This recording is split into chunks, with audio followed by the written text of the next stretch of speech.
Bonjour à vous, j'espère que vous allez bien. Aujourd'hui, je vais vous raconter l'histoire d'un de mes patients avec qui j'ai fait connaissance à la période de Covid. À l'époque, je travaillais dans un hôpital de la place qui était un hôpital de référence dans la prise en charge des cas de Covid. Et j'étais donc appelée aux urgences pour voir ce monsieur qui venait de perdre son épouse suite à la Covid-19 tout simplement. Et au cours des cours, il a fait Covid, mais bon, lui, il a une forme moins sévère. Et au décours de ce Covid, on a découvert qu'il était hyper tendu. Et depuis lors, je l'ai suivi et tout. Même quand j'ai quitté cette institution et pour avoir ma propre structure sanitaire, j'ai continué le suivi de cet illustre monsieur. Et au fur du temps, sa tension s'est rétablie, s'est normalisée. Il n'avait plus du tout de symptômes. Il se portait très, très bien. Et il prenait juste un tout petit comprimé comme ça. Et voilà, sa vie allait tranquillement. Et un jour, de temps en temps, il lui arrivait de sauter 2-3 fois son médicament et d'être étonné de voir que, même quand je saute mon médicament, je ne ressens rien, je n'ai pas de symptômes, je ne suis pas mal à l'aise. Quand je prends ma tension, bon, ça va, elle est normale, hein, elle est entre 12 et 13, alors que je n'ai pas pris mon médicament. Donc, est-ce que vraiment je suis hyper tendue? Est-ce que vraiment ça vaut la peine de prendre ce médicament? Il vient me voir avec ses préoccupations et je lui dis, écoutez, monsieur, vraiment, l'hypertension, c'est un tueur silencieux. C'est une maladie assez sournoise. On peut se dire que voilà, tout va bien, mais il suffit qu'on ait un pic tensionnel comme ça là et tout se déclenche, on fait une complication. Donc, vaut mieux pour vous de continuer de prendre votre médicament, de faire vos bilans de routine et tout et tout. Mais il n'était toujours pas convaincu. Il se disait franchement, ce médicament, et puis si ça crée des effets secondaires en moi, quelle est cette histoire que j'avale tout le temps? Est-ce que ça ne va pas créer des problèmes en moi? Je dis non, à partir du moment où vous êtes hyper tendu, ça ne va pas créer de problème en vous. Vous le prenez depuis maintenant 2-3 ans, vous n'avez pas eu de problème. Quand on fait les bilans de routine, tout est normal, il n'y a aucune raison. Ça veut dire qu'au contraire, si vous êtes à l'aise, ça veut dire que le médicament fait bien son travail. Donc, restez fidèle à votre traitement. Alors, il s'apprêtait à partir à un long voyage d'affaires et il me dit, écoutez docteur, avec ce voyage que je m'apprête à faire, être vraiment sûr que je suis hyper tendue. Nous avons fait les examens, notamment la MAPA et tout, les taux-mesures tensionnelles, tout ça.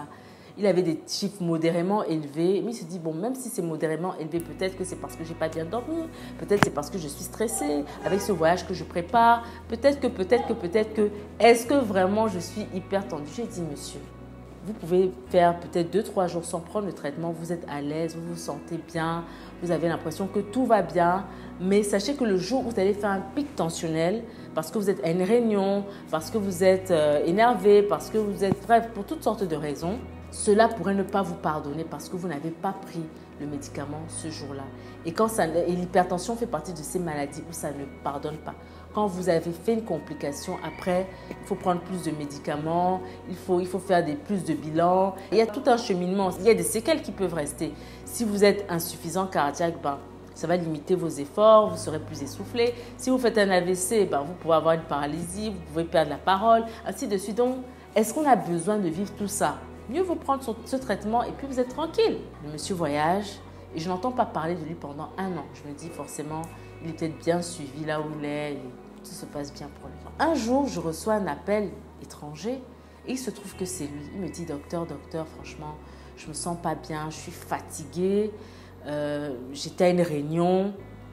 Je me suis sentie mal, j'avais très très mal à la poitrine, ça arrivait soudainement, c'était une réunion très stressante et ça s'est tellement mal passé pour moi que j'étais conduite aux urgences, on m'a allongée, on m'a fait toutes sortes d'examens, je ne comprenais pas ce qui m'arrivait et on m'a dit qu'il faut qu'on me garde et qu'il faut qu'on me fasse une coronarographie, c'est-à-dire qu'on aille regarder mes vaisseaux parce que je ne sais même pas ce qui m'est arrivé, je ne comprends pas les mots qu'ils ont employés, je vous appelle parce que moi je dis non, je ne veux pas rester, sortez-moi de ces urgences, sortez-moi de là, je rentre chez moi, je suis fatiguée, je vais appeler mon médecin au Cameroun.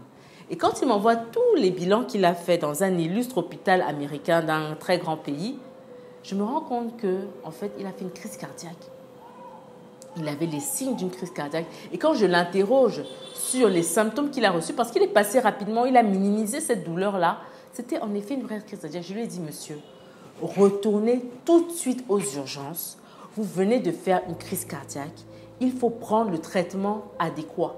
Il est en train de négocier. Oui, mais docteur, là, je me sens beaucoup mieux. J'ai dit, mais monsieur, beaucoup de choses peuvent se passer cette nuit. Alors, je vous conseille, si vous tenez à votre vie, de retourner à l'hôpital. Et en effet, il est retourné à l'hôpital. Il a pu bénéficier d'une coronarographie qui avait montré qu'il avait des vaisseaux bouchés. On a pu déboucher ces vaisseaux, mettre ce qu'on appelle un stent pour dilater les artères. Et aujourd'hui, maintenant, il ne prend plus juste le petit comprimé, il prend le petit comprimé plus d'autres médicaments. Il a des bilans à faire, mais heureusement, il se porte bien. Ça va. Heureusement pour lui, il a fait sa crise cardiaque, il a pu bénéficier de la coronarographie. Je vous rappelle que cet examen est disponible dans les grands hôpitaux au Cameroun, notamment dans les hôpitaux généraux et tout.